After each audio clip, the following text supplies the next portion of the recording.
The Growing Network Journal Part 1. So next Saturday, July the 2nd, we will be having the third meeting of TGN, the Growing Network. So far, we've had a really good response. And I'm not saying thousands of people turned up at the first meeting or the second meeting, but those who did turn up, and I can probably put a number of about 20 to 25 people, those who did turn up really had a good energy. It was really good energy, and they loved the project, and they said it was a really good idea. So greatly encouraged by that and spurred on. So we have it the first Saturday of every month from 11 till 12:30. And people always stay and help clear up afterwards and set up beforehand. We also have a donation tin that helps towards the cost of the hall hire and the kitchen. But actually for an hour and a half it costs roughly £19, and I have covered that on the last two meetings, which were the first and the second meeting of TGN. So that was really encouraging too, and that's covering coffee, tea, milk, alternative milk, and also people can bring coffee and tea and whatever they want to drink to share, biscuits, cakes, and we can also do tasters of jams, chutneys, taster sessions. We're thinking of doing some cooking demonstrations for homegrown produce, and also maybe get some speakers in too. So today we had my local farmers market in the village hall, where I do have a stall for Asian textiles, which I upcycle. But also we were given a free Growing Network, the TGN table in the foyer, in return for selling raffle tickets to support the village hall, which we did, and two very kind TGN supporters turned up and helped with that because I was doing my own table as well. I brought nearly a kilo of home-picked, homegrown red currants to give away in some punnet boxes that I had saved over time, cardboard. And we were just offering them to people for free with my food for free poster, and which I'm going to change to food is free, because it's not to suggest that we are giving food for free. It's to suggest that food is free, and come along and learn more, basically. A couple of people I heard sort of felt a bit guilty about taking away something for free. We also had a few plants at the stall. I brought my amaranth and my quinoa, and someone else brought lettuce, cabbage, just not in great volume, just to give an example of what TGN is all about. Leaflets, flyers, things that I've made up myself, just printed out casually. So but the energy is always so amazing around the TGN events. Actually, we've had two meetings coming up to our third, but I've had two sort of been given tables in the village hall on two other occasions, including today. People really get it.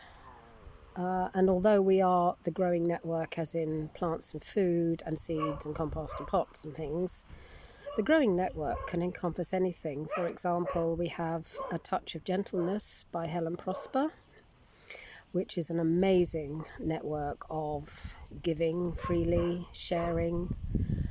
Of course, the Growing Network, we do giving freely, but you can exchange, you can donate. There's no conditions, and it's a non-hierarchical structure. And this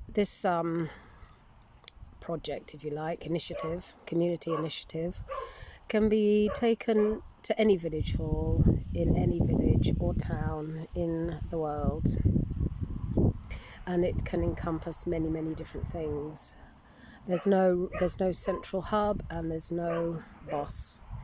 Everyone is free to initiate how they see generosity, sharing, helping others, helping those that cannot put fresh food on their tables every day.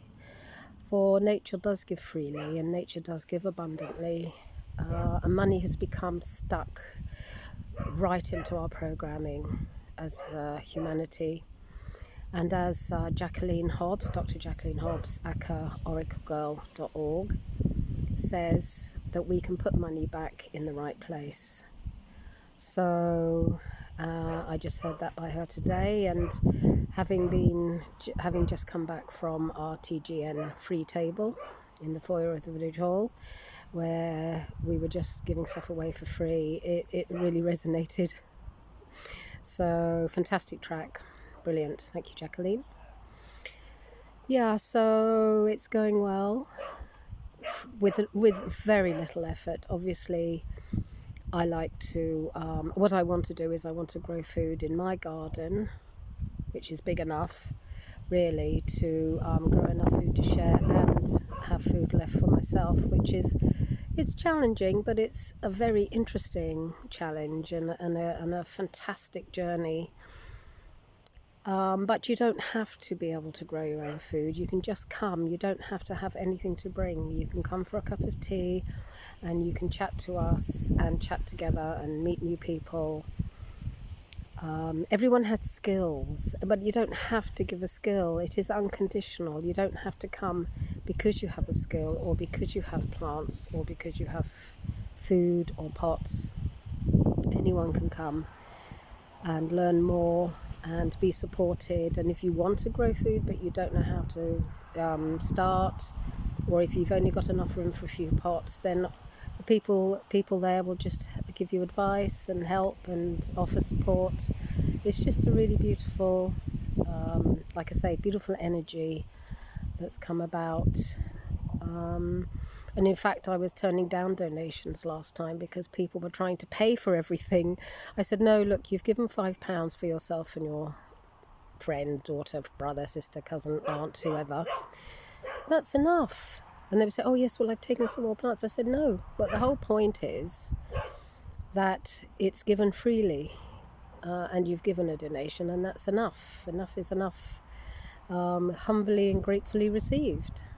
But what we want, it's so beautiful just to share and to give. And how can we undo the grip money has on us, on our planet, is by, I think, stripping it back to giving freely and using money in the right place, not as a control mechanism or a power mechanism. Money needs to be just part of what we do to exchange, that has an exchange value if we want to use it. And there again, there are no conditions on that either.